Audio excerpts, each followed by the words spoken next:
one moment in my life which perhaps my professionalism was lacking a little bit, because as I turned round, the eyelashes and the hair of the princess were moving, caused by the fan. And that just struck me, just for a second you thought. I had to turn away. Colin Tebbett, who used to drive Princess Diana, has just broken his silence on live TV, leaving viewers speechless. He shared personal memories about the heartbreaking car accident that took her life, and his words have added a new layer of conspiracy to the tragic event. What exactly did he say that moved so many people? Let's explore the new insights into Princess Diana's death that might change how you see the royal family forever. The tragic car crash. It's been 27 years since the car crash in Paris that took Princess Diana's life, yet it still brings waves of sadness. Diana was in the car with her partner, Dodi Fayed, and their driver, Henri Paul, when they crashed in the Pont de l'Alma tunnel. Her bodyguard, Trevor Rees-Jones, survived the crash but was badly injured. After the incident, investigators in France concluded that Henri Paul had been driving under the influence of alcohol and prescription drugs. While early reports claimed Trevor's seatbelt saved him, the tragedy deeply affected millions worldwide, with people mourning the loss of the beloved princess. In 2008, a British court ruled that Henri Paul's reckless driving— I think that the manner of her death and the fact that she was so young and it was also unnecessary shook people. I think that in itself contributed to the sense of loss people had. along with the photographers chasing the car, led to Diana's death. The royal family was criticized for their handling of Diana's death, but even after all these years, people remain deeply fascinated by her life and legacy. Colin's emotional revelation. More than 20 years later, Colin Tebbett, who had the honor of driving Princess Diana, spoke about the incident on a TV show. With tears in his eyes, Colin confessed how the guilt still haunts him. He wishes he had been behind the wheel that night. His emotions were raw, almost bringing him to tears as he recounted the painful memories of that night. Colin explained how he first heard about the crash. He was asleep at home when his wife got a phone call. She woke him up, handed him the phone, and told him to sit up and listen carefully. On the other end of the line was a colleague from Balmoral, informing him that Diana had been in an accident. Colin was told to turn on the TV, and that's when he saw the devastating news being broadcast. Filled with shock and grief, Colin quickly dressed and rushed to Kensington Palace, overwhelmed by a sense of helplessness. As Colin Tebbett spoke with TV hosts Kate Garraway and Ben Shepherd, it was clear just how much pain he still carried. His voice trembled as he fought back tears. I was on the television giving what had happened, and he was explaining that she was injured, when in fact the private secretary, Michael, was telling the six of us in the office that sadly she had died. Especially when he talked about the moment he realized how serious Princess Diana's condition really was. Initially, Colin was told that Diana was only injured, but later, the devastating truth was revealed by her private secretary. Diana had passed away. This gap between the initial information and the heartbreaking reality made everything feel more confusing and even harder to process.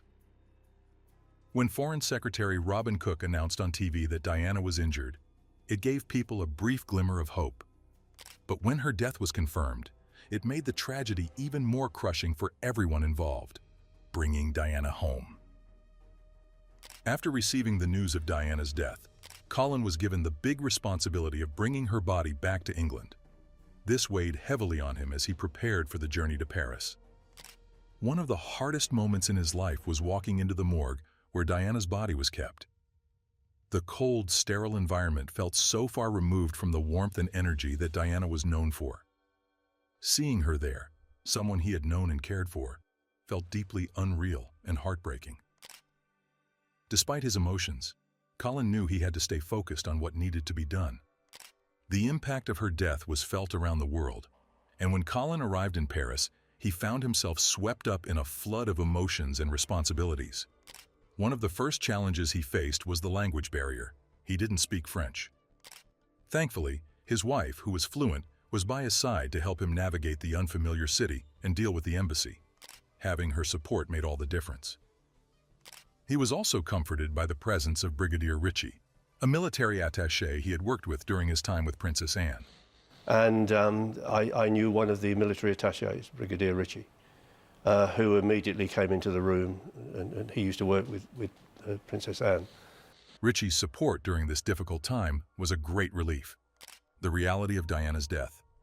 As Colin made his way to the hospital where Princess Diana was taken after the crash, the weight of the situation really began to hit him. Hospitals are typically places of healing, but in this case, it had become the center of worldwide grief and heartbreak.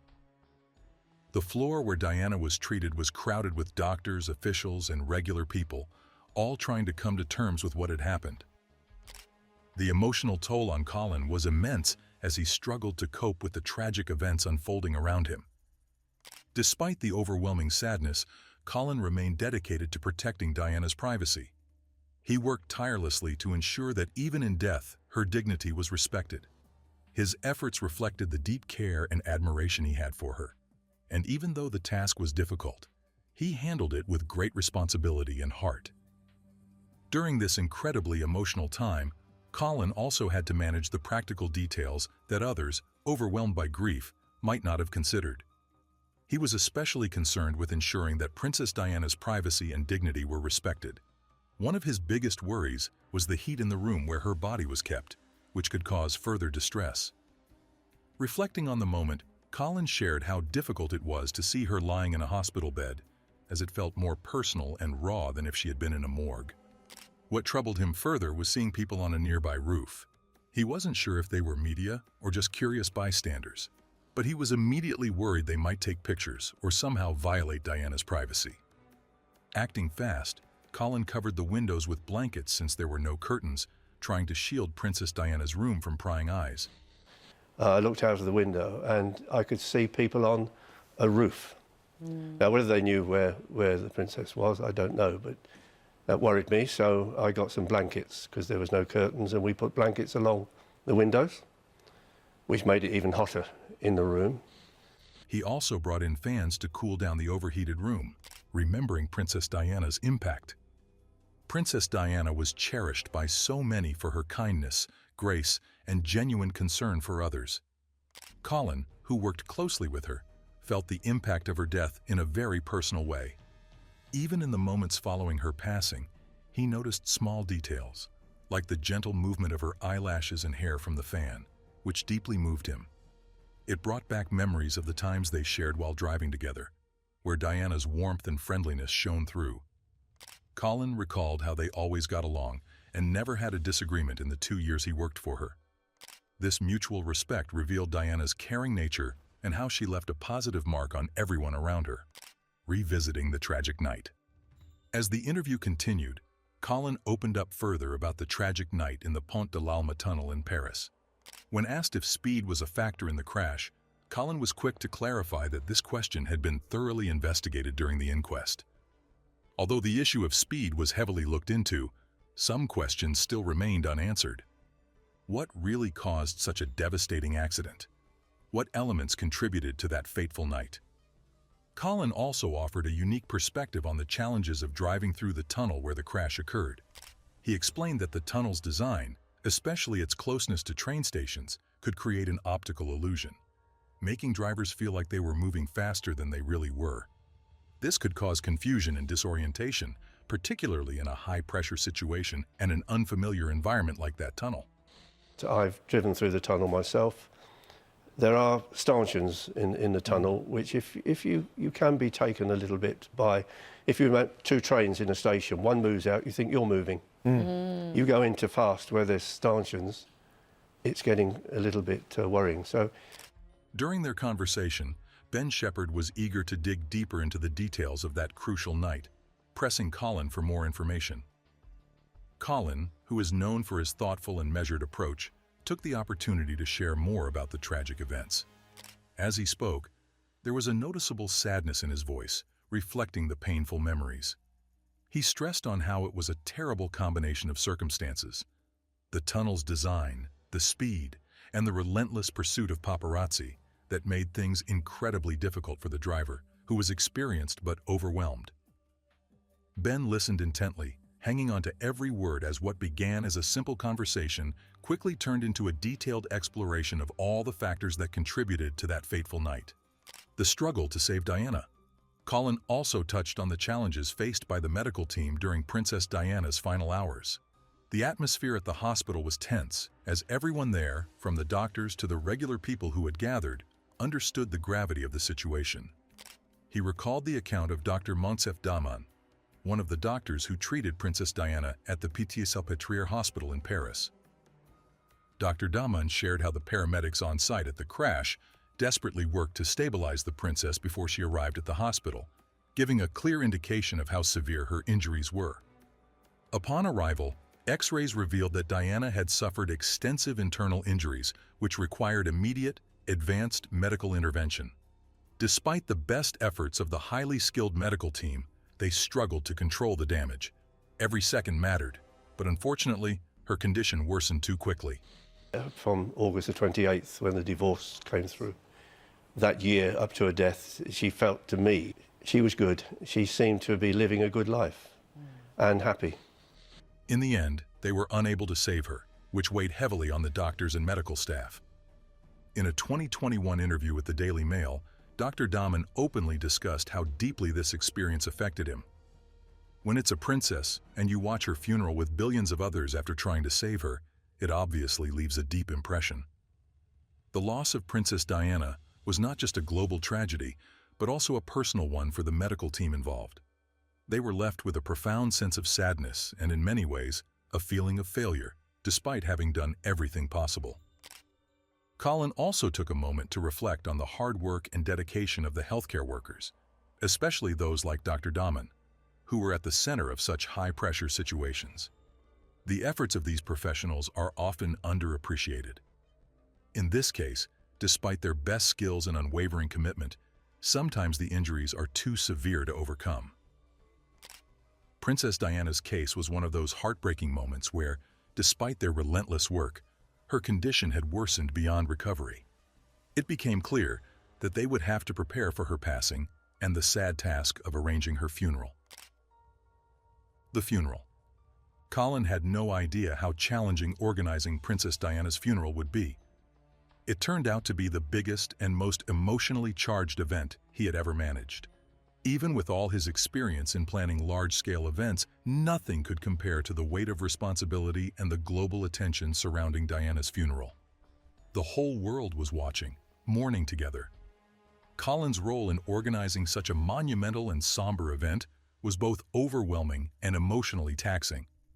The funeral for Diana, Princess of Wales, became a historical moment that captured the hearts of people everywhere. And I think that's what she was doing, looking for an answer, looking for a way out, looking for a solution, and anything that made her feel better and kept her going, really. Colin's reflections on managing such an important and sorrowful event highlighted not only the immense grief, but also the massive global impact Princess Diana had. The ceremony began quietly on the morning of September 6, 1997, at 9:08 a.m. in London. The somber sound of the tenor bell at Westminster Abbey set the tone for the day, signaling the beginning of the procession from Kensington Palace.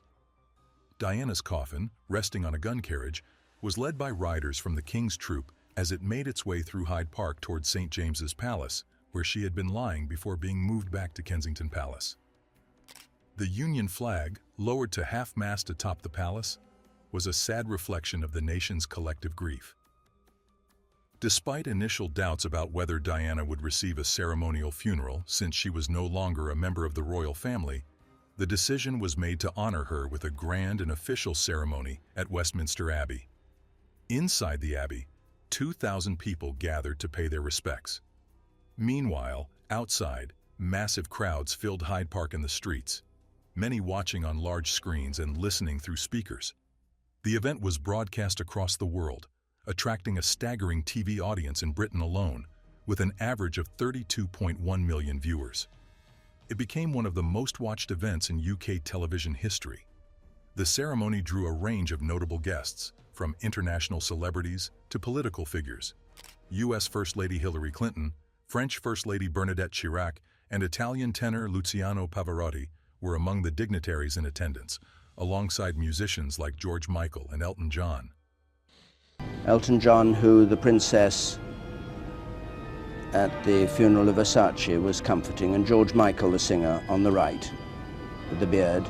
Elton John's performance of his reworked song, Candle in the Wind, retitled Goodbye England's Rose, was one of the most emotional moments of the ceremony. His heartfelt tribute to Diana quickly became a cultural touchstone, with the song going on to sell more than 33 million copies worldwide, making it the best-selling single ever in both the UK and the US. Even though the world united in mourning, questions about the true circumstances of Diana's death began to emerge.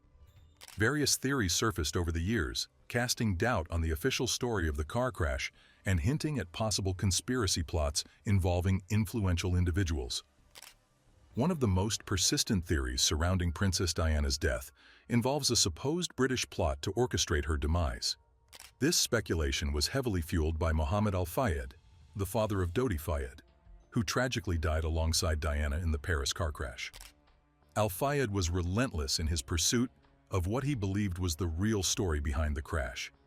He was convinced that both Diana and his son had been targeted deliberately, claiming there was a calculated plan to eliminate them. This claim stirred widespread debate, casting doubt on the official narrative of the accident. Despite exhaustive investigations by both British and French authorities, which concluded that Diana's death resulted from a tragic car accident, Mohammed Al Fayed and others continued to challenge these findings. Both investigations determined that the crash was caused by the driver, Henri Paul, who was speeding and under the influence of alcohol, while trying to evade aggressive paparazzi. Nevertheless, conspiracy theories surrounding the circumstances of Diana's death persisted for years, with many still questioning the full truth of that fateful night. I mean, she was quite happy to share the fun and try and air the knowledge of everybody. And it worked. Diana's hidden note and fears. One of the most interesting revelations came in 2003 when Paul Burrell, Princess Diana's former butler, made public a note he claimed Diana had written in 1993. In this note, Diana expressed fears that her then-husband, Prince Charles, might be planning an accident involving her car. She feared the brakes might be tampered with, leading to a fatal head injury, supposedly to make way for Charles to remarry. This note only served to fan the flames of conspiracy theories, as it seemed to suggest Diana herself had concerns about her safety years before the crash. Another theory focused on the involvement of the paparazzi, who were infamously chasing the car that night. Some speculated that the photographer's aggressive pursuit had directly led to the accident. However, further investigations revealed that the paparazzi were actually some distance from the car when it crashed, and their role was ruled out as the primary cause. The 2008 British inquest ultimately found the crash to be an unlawful killing, caused by the reckless actions of the driver, Henri Paul, who was intoxicated, as well as the relentless pressure from the paparazzi. These factors were considered contributing causes, but not part of any larger conspiracy. Despite the inquest's findings, Mohammed Al Fayed refused to let go of his belief in a royal conspiracy. Throughout the inquest, he continued to claim that Diana and Dodi were murdered, insisting that the British royal family had orchestrated the crash to prevent Diana from marrying a Muslim.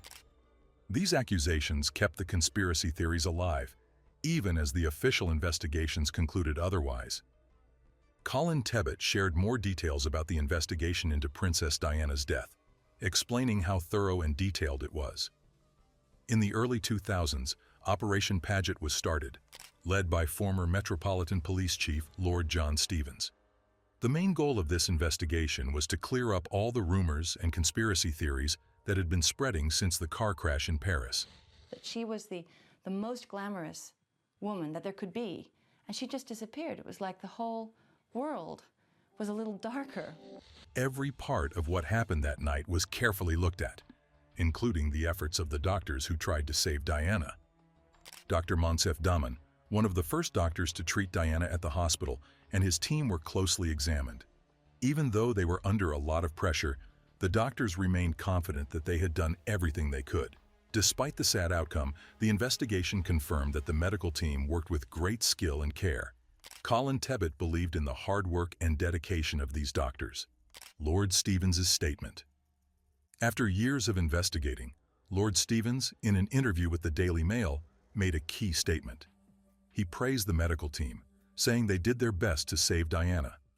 This was important because it showed how experienced and professional the doctors were. But the investigation didn't just focus on the medical side. It also looked into all the different conspiracy theories that had become popular. Operation Paget's findings. Started in 2004, Operation Paget took a deep look into the rumors about Diana's death. The results, first shared in 2006 and later confirmed in a British court in 2008, found that Diana and Dodi Fayed's deaths were caused by unlawful actions. The main reasons for the crash were the driver, Henri Paul, and the paparazzi who were chasing them. The investigation showed that Henri Paul was driving too fast and was under the influence of alcohol when the crash happened. Dodi's father, Mohammed Al-Fayed, had claimed that MI6, the British Secret Service, and the royal family were behind the crash. He believed they wanted to prevent Diana from marrying his son. Because of these serious claims, the police had to look into the case very deeply. A team of 14 experts worked for nearly 3 years and wrote an 832-page report. This report, which cost over $15.9 million, carefully examined every part of the case, including crash experts' work in Paris. In the end, the investigation found no proof of a conspiracy. Instead, it concluded that Diana's death was a tragic accident. Forensic expert Angela Gallup also helped clear up another rumor, that Diana was pregnant when she died. After examining the evidence, Gallup confirmed that Diana was in fact not pregnant. This put to rest another false story that had been going around for years. Even with these findings, some people still believe in conspiracy theories about Diana's death. The investigation, the money spent, and the level of detail were all meant to end these rumors. However, for many, questions still remain. So was Princess Diana's death really just an accident, like the investigations say? Or is there more to the story? Colin Tebbett's insights help explain what happened that night, but many people still wonder if they know the whole truth.